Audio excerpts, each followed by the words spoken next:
kya mutambulidde mutya mu Christmas yeno kasubire buli omu ali security wise oba security conscious kunaku olugendo kubeera olwa encha ntumiddeko nammwe abalyanga n'okutuuka saawa zino amazima gali nti tonafuna kyakulya encha family kutunulidde abaana kutunulidde engoye tonaba kuzigula ennyama ng'omanyi kati saawa zino tezifudde zitandise okufa naye nga amazima gali nti gwe tonaba kukola ki kufuna kintu kyonna kyakulya era byobala oli mu kubala kutandika kugenda kubba bantu bintu kwefuulira abantu mbuwamuwadde ogenda kubukya n'oyimiriraawo niwefuula yamuwadde sente n'owakanira ddala ogamba nze nakuwadde sente zange mpenyama naye nga amazima matuufu tolina kyewamuwadde amanya pita iduga 256 the incredible yes olunaku era mu makya malungi mbatwalaganya butereevu nnyo ate tugenda kubanga ng'omanya amakya malungi mubeera mu segments nyingi nnyo around the world amawulire agakutte mu nsi yonna netugenda today in history kyekyaliwo ku lunaku weeruti mu lunaku olwo kyekyaliwo ate netugendako mu celebrity birthdays netubayitiramuko ani azaalidde olunaku olwaleero mututumufu ennyo ate bwe tuva ate kati netukoma wana ewaffe amawulire agaliwo essaawa zino ewaffe gaki agakutte amawulire kyagakutte bwe tumala tugaliko mu sports of course ate ne tuleeta mbu olugambo olwaba celebrities then omulamwa ne tuba tufundika n'omugenyi olunaku olwaleero naye nga yes sigenda kulwawo nnyo ku lwa time of course ngenda kubanga tutambula speed yes kasooke tugendeko wali mu around the world mawulire ki agakutteyo mu nsi yonna agabeera nga genyamiza ate nga agamu gayigiriza agamu nga kwigamba abantu bagawadde nnyo attention tugenda kuseka tugenda ko wali mu Algeria munange ame chief omukulu gwe bayita Ahmed Guide munayo togera olunaku lwaleero yafudde olunaku lwabadde lwajjo omukulu ne yafudde yafudde ku myaka 79 abadde akyali muto nnyo nga akyayongera okukola ki okuzimba ensi ye n'omukulu ono namunayo togera munayo ekirwadde kyamusse yafudde ekirwadde kyebayita ekyomutima ataka yamulumbye ne bamukwata ne bamuddusaako wali mugundi mugundi mu ddwaliro ly'abasirikale wali mu Algiers munange omukulu ono mukama yagambye nti nedda oteekwa okufa mukama wabanga akukimye aba yakukimye so omukulu oyo gwolaba oyo omukulu omunange yafudde ku myaka 79 wetwogerera naate ajjukirwa atya mukulu ono ajjukirwa nnyo okubanga y'omu ku bantu abagezaako kupushinga omukulu Abdulaziz mugundi amukwatiridde nnyo mu kusigala nga akyaliko ku bufuzi omukulu oyo gwolaba oyo Ahmed oyo akwatidde nnyo abadde akwatidde nnyo gundi Abdulaziz Bouteflika omukulu ono yetumanyi of course omukulembeze wa gundi wa Algeria so amukwatidde abadde akoze kinene nnyo okumukwatira okulaba nti akola ki asigala nnyo ku gundi mu bufuzi ate omukulu ono era still aplayinze role nnene nnyo mu bakulembeze ababaddeko mu gundi muguni mwajeli omu ate era n'abantu bano abajja presidential gundi abo abesimbawo aplayinze gundi nnyo era Algeria egenda kubanga emujjukira nnyo ng'omukulu abadde ow'emirembe omukulu atayagala bintu nga ntalotalo ezo omukulu abadde nga awagira buli nteekateeka etambula mu nsi Algeria ate bwe tuba tuvuddeyoko tugendako wali mugundi mu Britain muno munange amawulire agava gagambibwa nti era olunaku lwabadde lwajjo omukulu ono waliwo omukulu eyakoze eki eyakwatiddwa lwaki yakwatiddwa waliwo supermarket eri mugundi eri mu Britain of course waliwo abana abagenda okugula ebintu mu supermarket omwo basanze waliyo noti gye basanze mugundi omwo waliyo noti gye basanze mu package kati nga gwogenda mu Shoprite n'ogula byoguze kati nowabeerawo package eyo gy'osanze nga mulimu akawandiiko so n'ono omwana wa myaka 6 yasanze noti mugundi mu package eyo gye bamusibidde nga egamba nti eno package eno gyotutte ebadde packaged oba esibiddwa gundi esibiddwa prisoner esibiddwa musibe bana ababeera force jowandigamenti force rebels so kyo kwegamba yo gundi police yibaba China aba parking aguni eno beganya gamba ekintu kina mazima gali nti sifa abakikoze nenga era kimanyikiddwa nti be bakikoze package ni yasangidwa n'omwana wa myaka mukaaga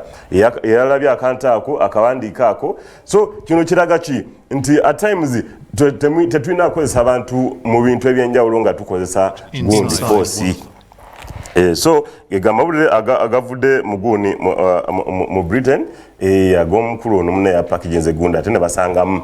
nga bakoze eki ne basangamu obuwandike nti package eno gy'otuute eno munange omuntu eyagisibye yabadde prisoner bano abali under forced labor so police ekyali mugundi mu nteekateeka za kunoonyereza ku nsonga eyo ntuufu si ntuufu awo ge mawulire munange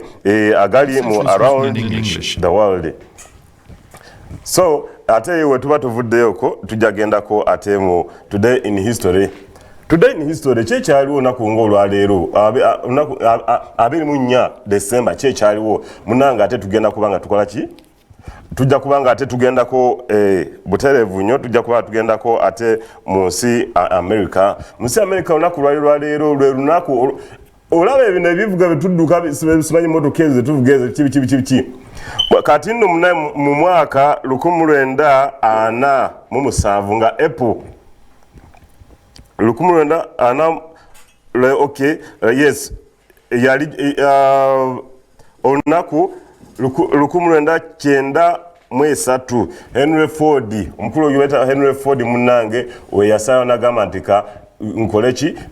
kantekewe ekintu kyebayita petrol gasoline fueled engine we balonkinga gundi eyo engine eyagunde eyamafuta kati mubadde tumanyi simanya amafuta ga gundi engine y'amafuta yajetya because tukimanyi bulungi nti edda diesel yakola ng'ennyo nga buli motoka gy'olaba ekozesa diesel naye kati munange mu mwaka ogwo omukulu Henry Ford yasala nagamba nti kaze ndeteekawo ki engine eyagundi ng'ekosebwa mu motoka naye nga y'amafuta petroli okitegeera so omukulu watyo naye weyakola naye however much bagamba nti ekintu kino tekyamukolera nnyo naye era siiru however much nti tekyamukolera naye era amanyi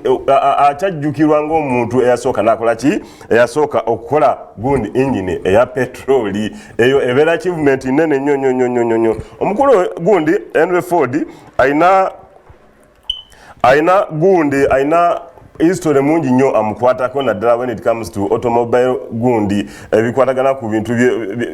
ebidduka ebyo ayina history mungi nnyo era still naye amanyikiddwako ngo era omu eyaconvertinga gundi kibayita automobile from an expensive curiosity era byebiri byenkugambye nti yateekayo enkyukakyuka nti abantu bali bamanyi nti obanga wafunye gundi limousine ezedda yalinga ya diesel ekiraba naye ye nasana agamba nti katugondezeemuko ku bantu tugikomyeyo mu gundi mu petrol gundi nyini zibeere nga zitambulira mu petrol so omukulu Ford watyo naye we yali munange ku lunaku olwo ng'olwaleero luno so ate mwena mumaze okutegeera ekintu ekyo kyali kitya ate eyo tuba tuvuddeyo kate tugendako ku birthday y'olunaku olwaleero ku birthday olunaku olwaleero tugenda kutunulira mu omukulu wayita Ryan Seacrest amanya g'abazungu Ryan Seacrest munange wetwogera mukulu ono mu America ate ng'era naye ali nganze ali television host ye mukulu akyaza abantu abatutumufu ab'enjawulo mu TV ezimu eziri mu America eyo omukulu ono munne yazaalibwa nga December 24 1974 omukulu gwe twogererako radio personality akola ku radio akola ku TV ate producer nga olaba wano producer wange Angelo Wachikola ate era naye amanyikiddwa nnyo era musobola omujjukira nti y'omu ku bantu ababadde nga bahostinga kintu gundi eno akazanyo kano akabeera mu US aba competition agita American Idol omukulu oyo golaba oyo so ayina history naye mungi nnyo yalikoko era producing ako gye bayita the syndicate countdown omukulu oyo naye era abaddeko alina programs nyingi nnyo yakolako ku American Top 40 aina history mungi ebyaddala so busobola okumunonyerezako yenga omuntu mulabiketi mukola ki mulaba biki ebimufako ate munaye bwe tuba tuvuddeeko eyo tugendako